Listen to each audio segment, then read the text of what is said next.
हिंदी लोकवाणी 9वीं कक्षा की दूसरी इकाई का छठवां सागर और मेघ एकांकी, जिसे हम संवाद भी कहते हैं, जिसका रचनाकार है राय कृष्णदास। विद्यार्थियों, हिंदी लोकवाणी 9वीं कक्षा की दूसरी इकाई का छठवां सागर और मेघ ये एक एकांकी है। सबसे पहले एकांकी किसे कहते हैं इसकी थोड़ी जानकारी दूंगी। नाटक का एक महत्वपूर्ण रूप एकांकी है। एक अंक वाले नाटकों को एकांकी कहते हैं। एकांकी में हुए अनेक प्रयोगों के कारण इसका विकास अनेक दिशाओं में हुआ है। एकांकी किसी प्रकार नाटकीय घटना या मानसिक स्थिति पर आधारित होता है। एकांकी में कम से कम उपकरणों के सहारे ज़्यादा से ज़्यादा प्रभाव उत्पन्न किया जाता है। किसी बड़े नाटक को काट छाट कर एकांकी की रचना नहीं की जा सकती। एकांकी को खींच तान कर बड़े नाटक की रचना भी नहीं की जा सकती। यहाँ पर जो सागर और मेघ ये भी एक एकांकी के दो पात्र बताए गए हैं। वे एक दूसरे पर क्या करते हैं, यहाँ पर चर्चा करते, संवाद करते हैं। तो यहाँ पर प्रस्तुत संवाद के माध्यम से लेखक जो यहाँ पर बताए गए हैं वे है राय कृष्णदास। तो राय कृष्णदास इनके रचनाकार हैं। उनका मैं आपको थोड़ा जीवन परिचय कराती हूँ। उनका जन्म 13 नवंबर 1882 वाराणसी में इनका जन्म हुआ है। उनकी मृत्यु 1985 में हुई है। इनका परिचय इस तरह है। राय कृष्णदास हिंदी, अंग्रेजी, संस्कृत और बांग्ला भाषा के जानकार थे। आपने कविता, निबंध, गद्य, गीत, कहानी, कला, इतिहास आदि विषयों पर रचना की है। आपकी जो प्रमुख कृतियां हैं, विद्यार्थी कृतियां आपको ध्यान में याद रखना है कि राय कृष्णदास की प्रमुख कृतियां कौन कौन सी है। तो इसकी कृतियां यहाँ पर दी गई है। भारत की चित्रकला, भारत की मूर्ति कला, मौलिक ग्रंथ, साधन, आनाख्या, सुधांशु कहानियाँ, संग्रह, प्रवाल, गद्य, गीत, ये इनके प्रमुख क्या है, कृतियाँ हैं। अब ये गद्य, ये वे पद्य में क्या कहते हैं, ये उनके पद्य संबंधित उन्होंने ये जानकारी दी है। संवाद, दो या दो से अधिक व्यक्तियों के बीच वार्तालाप, बातचीत का संभाषण संवाद कहलाता है। प्रस्तुत संवाद के माध्यम से लेखक ने सागर और मेघ के गुणों को दर्शाया है। अपने गुणों का इतराना, अहंकार करना एक बुराई है, यह स्पष्ट करते हुए सभी को विनम्र रखने की शिक्षा दी गई है। यहाँ पर सागर और मेघ के बारे में चर्चा की गई है। यहाँ पर किस तरह से सागर और मेघ में क्या वार्तालाप हो रहा है, इसका हम वार्तालाप करेंगे और इसका आपको महत्व बताएंगे। यहाँ पर सबसे पहले विद्यार्थियों आपको क्या करना है, पेज नंबर 42 निकालना है और पेज नंबर 42 में सबसे पहले दिया है समुद्र से प्राप्त होने वाले संपदाओं के नाम और उनके व्यवहारिक उपयोगों की जानकारी बताइए। अब हमें यहाँ पर प्राकृतिक संपदाओं के नाम बताना है। तो गूगल मीट की क्लास में मैं आपसे यह प्रश्न का उत्तर पूछूंगी, मौखिक रहेगा, तो आप इसकी तैयारी करके रखेंगे। नीचे जैसे दिया है, कृति के लिए आवश्यक सोपान के अंतर्गत भारत की 3 दिशाओं में फैले हुए समुद्र के नाम पूछूंगी, समुद्र से प्राप्त होने वाली संपत्तियों के नाम बताना आपको, और इन संपत्ति पर आधारित उद्योगों के नाम की सूची। तो इतना आपको तैयार करके रखना है। मैं आपको इससे आधारित प्रश्न पूछूंगी। अब हम इसकी वार्तालाप करते हैं। सागर, मेरे हृदय में मोती भरे हैं। मेघ कहता है, हाँ वे ही मोती जिनके कारण है मेरी बूंदे। सागर, हाँ हाँ वही वारी जो मुझसे हरण किया जाता है, चोरी का गर्व। अब यहाँ पर वारी का अर्थ रहता है जल। मेघ, हाँ हाँ वही जिसको मुझसे पाकर बरसात की उमड़ी नदियाँ तुम्हें भरती है। सागर, बहुत ठीक है, क्या 8 महीने नदियाँ मुझे कर नहीं देगी? कर यानी इसका टैक्स। मेघ मुस्कुराया, अच्छी याद दिलाई। मेरा बहुत सा दान वे पृथ्वी के पास धरोहर रख छोड़ती है, उसी से कर देने की निरंतरता कायम रहती है। सागर, वाष्प शरीर वासन के भाप से बना, क्या बढ़ बढ़कर बातें करता है, अंत को तुझे नीचे गिराकर मिट्टी में मिलना पड़ेगा। मेघ, खार की खान संसार भर के दुष्ट, यहाँ से देखेंगे, पृथ्वी के विकार तुझमें शुद्ध और मिष्ट बनाकर उच्चतम स्थान देता हूँ। फिर तुझे अमृतवारी धारा से तृप्त और शीतल करता हूँ। उसी का यह फल है। आगे वे सागर कहता है, हाँ हाँ, दूसरों की करतूत पर गर्व, सूर्य का यश अपने पल्ले। मेघ अट्टहास करता, अट्टहास का अर्थ रहता है यानी कि हंसना। क्यों मैं 4 महीने सूर्य को विश्राम जो देता हूँ, वह उसी से विनिमय में यह कह करता है। उसका यह कर्म मेरी संपत्ति है, वह तो बदले में केवल विश्राम का भागी है। आगे कहता है, आगे सागर में आते हैं, और मैं जो उसे रोज विश्राम देता हूँ, मेघ, उसके बदले तो वह तेरा जल शोषण करता है। सागर, चाहे कुछ भी हो जाए, मैं निज व्रत नहीं छोड़ता, मैं सदैव अपना कर्म करता हूँ।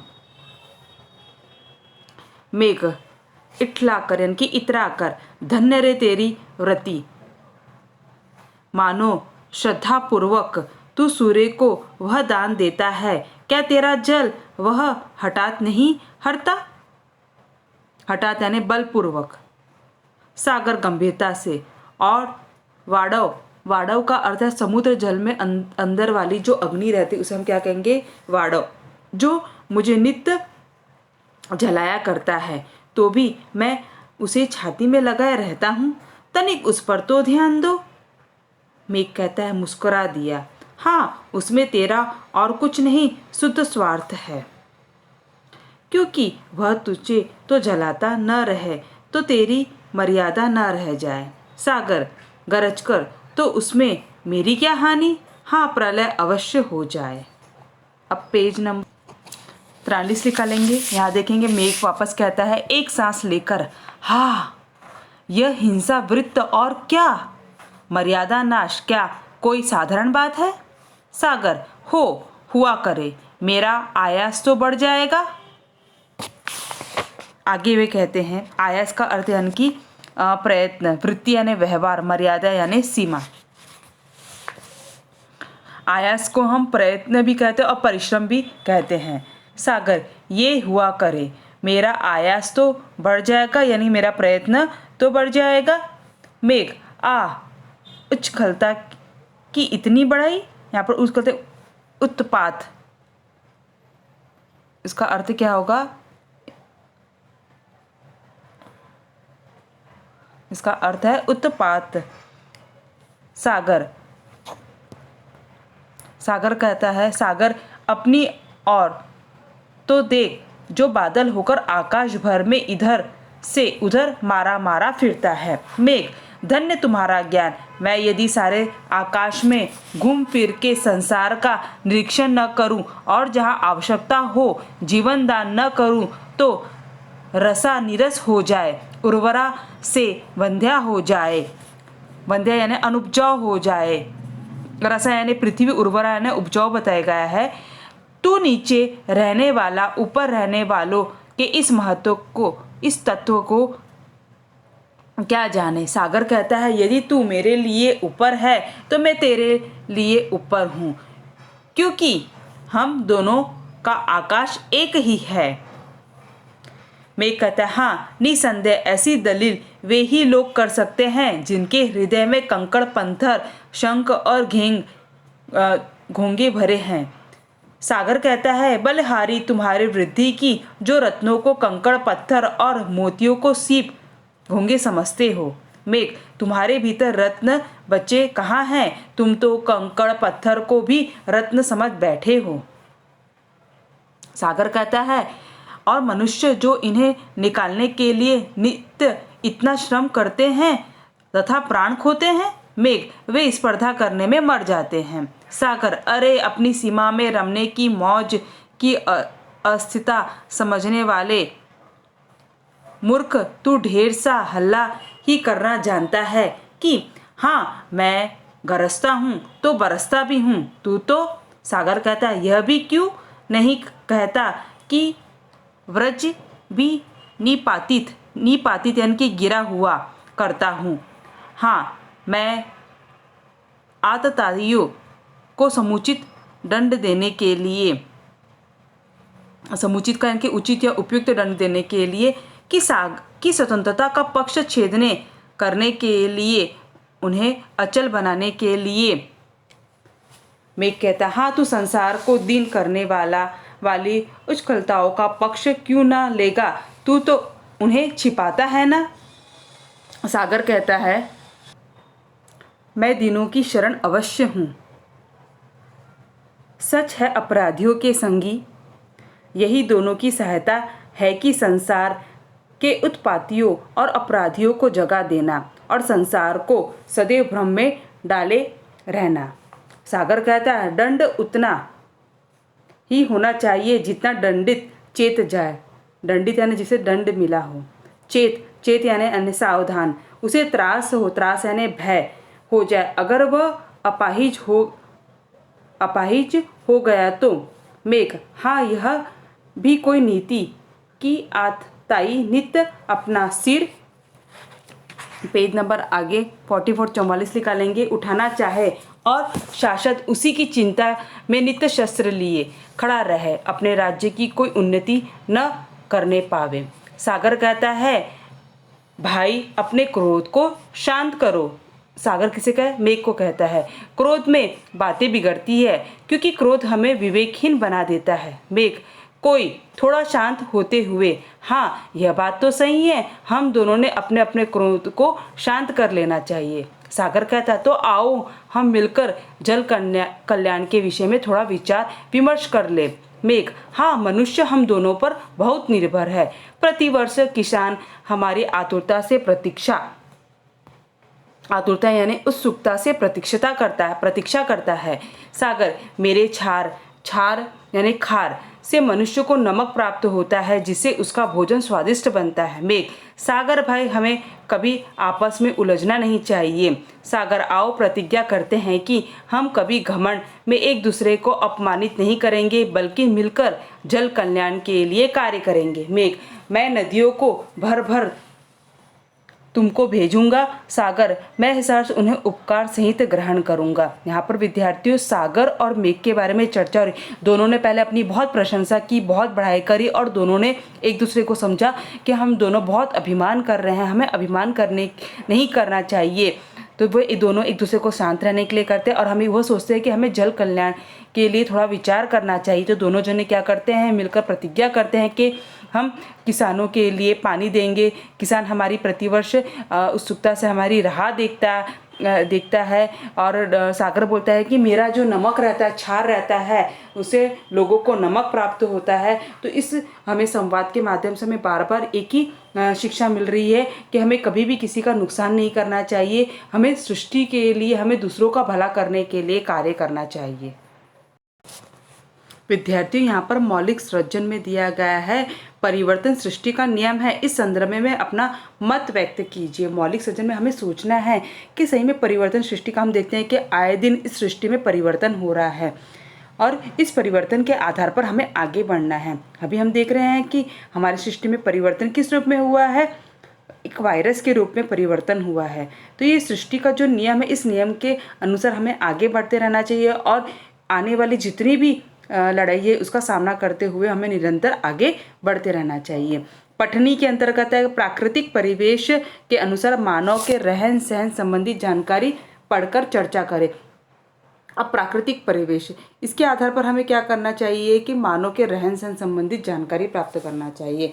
मानव प्रकृति के अनुसार अपने रहन सहन में क्या बदलाव करता है, क्या करता है, तो ये हमें क्या करना है, यूट्यूब से हमें इसकी थोड़ी जानकारी निकालना है और आपको इसे आपको गूगल मीट क्लास में व्यक्त करना है। श्रवणी के अंतर्गत दिया गया निम्नलिखित मुद्दों के आधार पर जागतिक तापमान वृद्धि संबंधित विचार सुनाइए। अब इसके अंदर क्या दिया है, जागतिक तापमान वृद्धि, ठीक है, इसके कारण, इसकी समस्या और इसके उपाय, ये आपको क्या करना है, तैयार करना है और इसके आधार पर आपको इसकी जानकारी प्राप्त करना है। उसी तरह पेज नंबर आपको 44 में आप लोगों को दिया है लेखनीय, अगर न नभ में बादल होते, इस विषय पर अपने विचार करो। सोचो अगर बादल नहीं होता तो क्या होता, क्या मनुष्य सृष्टि रहती, क्या बादल हमें सुरक्षित रखता है, बादल हमें किस तरह से सुरक्षित रखता है, थोड़ा सा इस पर विचार करो और आपको कल्पना करो अगर नहीं होता तो क्या करते, तो थोड़ा सा कल्पना करके आपको इसकी थोड़ी सी लेखनी करना है।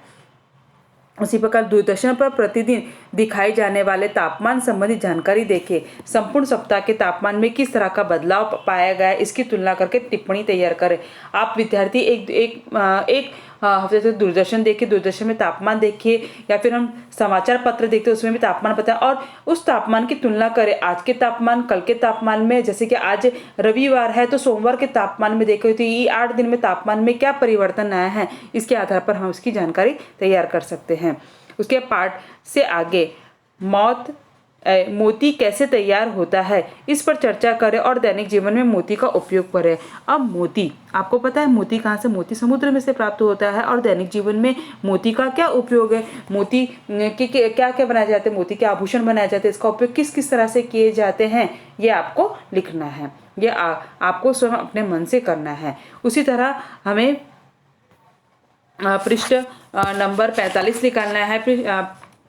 पृष्ठ नंबर 45 में पाठ के आंगन में, अब पाठ के आंगन में उचित जोड़ियां मिलाइए। अब विद्यार्थियों यहाँ पर दिया गया है उचित जोड़ियां मिलाइए, तो उचित जोड़ियां हमें मिलाना है। किस तरह से मिलाना है, आपको ये संवाद अच्छे से पढ़ना है, और संवाद पढ़ने के बाद आपको कुछ प्रश्न पूछे जाएंगे, जैसे कि दिया गया उचित जोड़ियां मिलाइए। यहाँ पर दिया है दूसरों की करतूत पर गर्व करने वाला। अब यहाँ पर देखिए दूसरों की करतूत पर गर्व करने वाला कौन बताया गया है, तो इसका उत्तर हमें देखना है कि दूसरों की करतूत पर गर्व करने वाला यहाँ पर कौन बताया गया है। दूसरों की करतूत पर गर्व करने वाला यहाँ पर मेघ, तो इसका आंसर कहाँ आएगा, मेघ। फिर सागर को नित्य जलाने वाला।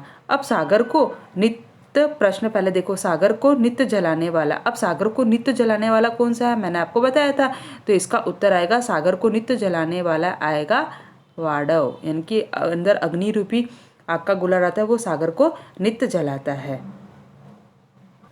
यहाँ पर दिया है झूठी स्पर्धा करने से मरने वाला। अब झूठी स्पर्धा करने से मरने वाला कौन होगा, स्वाभाविक सी बात है, इसका उत्तर कौन रहेगा, मनुष्य ही रहेगा। इस तरह से क्या करना है, आपको ये प्रश्न हल करना है। दूसरा दिया गया है संजाल पूर्ण करो। अब संजाल पूर्ण करने के अंतर्गत आपको इस तरह से संजाल दिया जाएगा और आपको इसके उत्तर लिखना है। जैसे मेघ इनके भेद जानते हैं। अब यहाँ पर हमें ये बॉक्स दिया है, मेघ किनके भेद जानते हैं, तो हमें क्या करना है, इस बॉक्स के अंतर्गत हमें इसके उत्तर लिखा है। मेघ इनके भेद जानते हैं, किनके जानते हैं, जैसे कि यहाँ पर नदियों के, सागर के, क्षार के, सूर्य के, तो यहाँ पर और किस तरह से आएगा, वाड़व के, मनुष्य के और पृथ्वी के। तो इस तरह से हम क्या लिखेंगे, इसका उत्तर हम लिखेंगे। फिर यहाँ पर दिया है स्वमत विचार। अगर सागर ना होता, अगर सागर ना होता तो क्या होगा, इसमें लिखेंगे यदि सागर ना होता तो। प्रश्न अपने आप में अत्यंत महत्वपूर्ण है। सागर में अतायन की जल राशि है, यह जल राशि पृथ्वी के तापमान को कम करती है। सूर्य में आने वाली ऊष्मा को सागर जज्ब कर लेती है। यदि सागर ना होता तो इस ऊष्मा के कारण हमारी पृथ्वी पर न जाने कितनी गर्मी होती।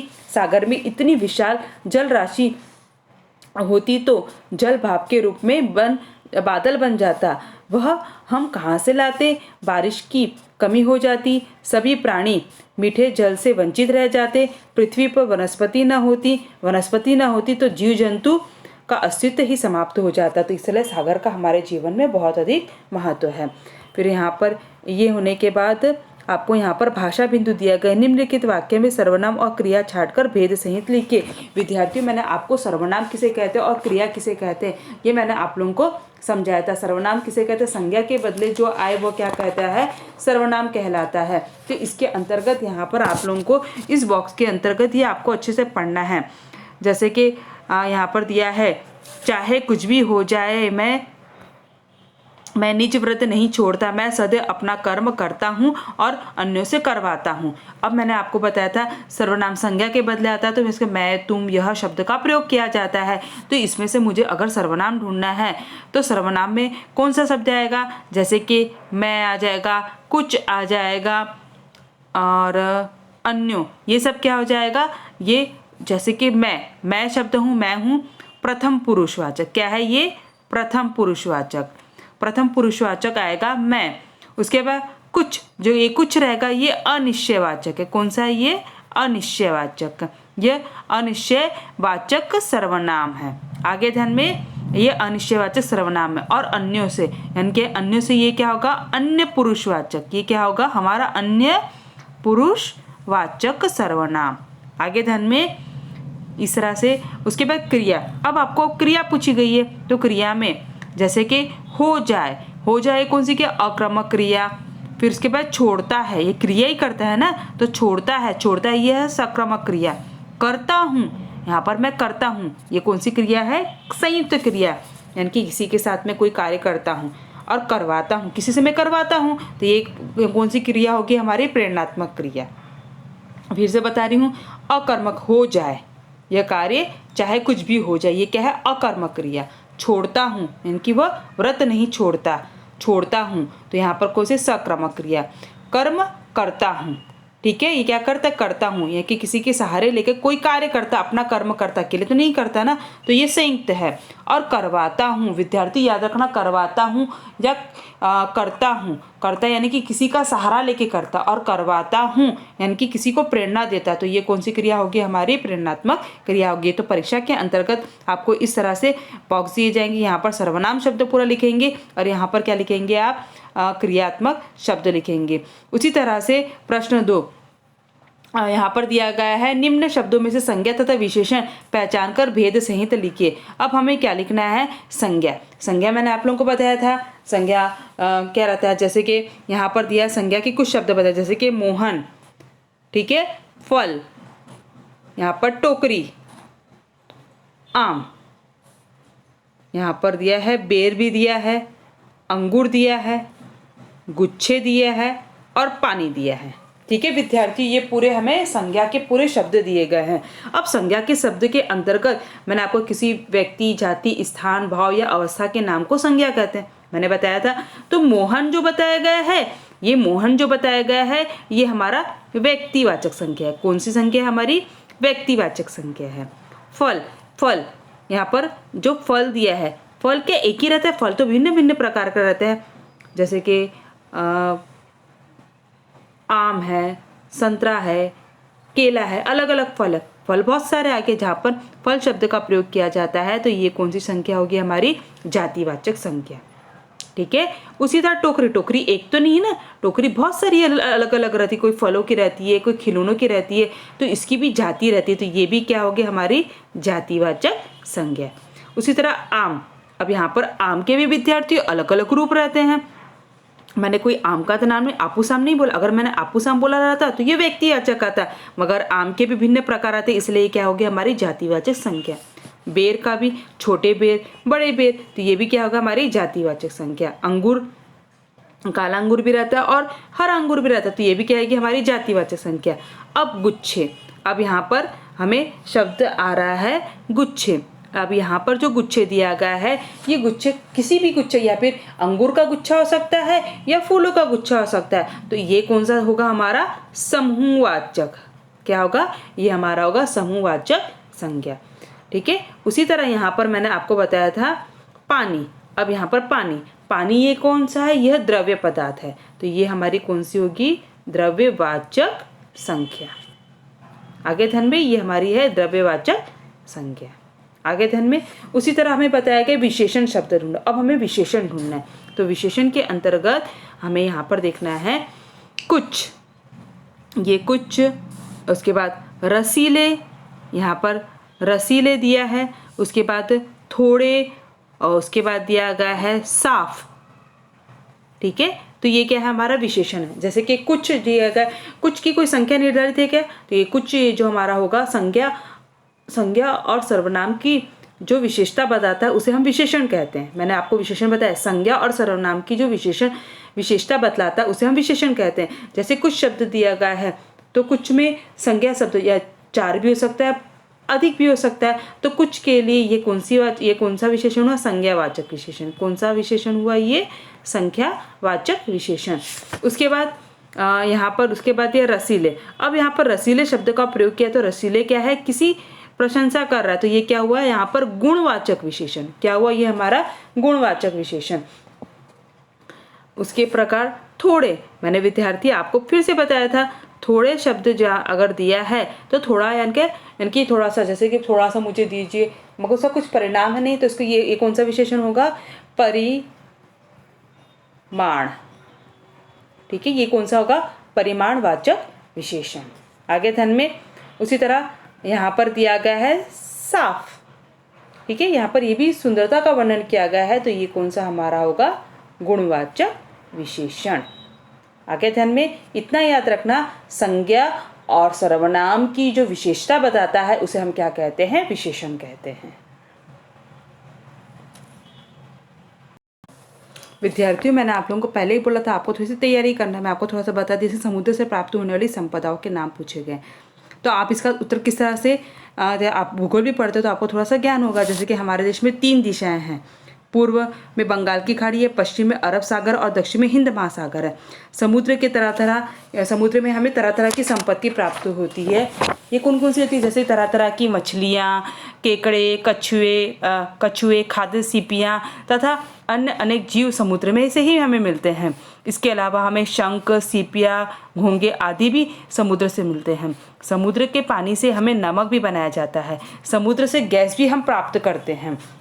इसके अलावा समुद्र फैन, सैलाव एवं अन्य समुद्री वनस्पतियाँ भी समुद्र से हमें पाई जाती है। भूंगा, मोती समुद्र से ही मिलती है। समुद्र में जो बहुत सारी जो संपत्तियाँ पर अनेक उद्योग आधारित होती है, जैसे कि मछलियों की तरह मत्स्य व्यवसाय उद्योग किया जाता है। पानी पर नमक उद्योग किया जाता है। समुद्र में सिप कौड़िया पर आधारित सजावटी सामानों का भी उद्योग किया जाता है। समुद्र में पाई जाने गैस पर आधारित गैस उत्पादन का उद्योग किया जाता है। इससे घरेलू ईंधन और वाहन के लिए CNG की आपूर्ति की जाती है। समुद्र में पाई जाने वाली वनस्पतियों से हम औषधियाँ, उद्योगों और मूंगों तथा मोतियों से हम आभूषण बना सकते हैं, और इसको भी हम क्या कर सकते हैं? उद्योग के रूप में हम इसका उपयोग कर सकते हैं। तो विद्यार्थी, आपको बस ध्यान में रखना है कि समुद्र से क्या क्या प्राप्त किया जाता है। तो ज्योग्राफी, आप भूगोल विषय आप पढ़ते हैं तो भूगोल विषय के अंतर्गत आपको ध्यान में आया होगा।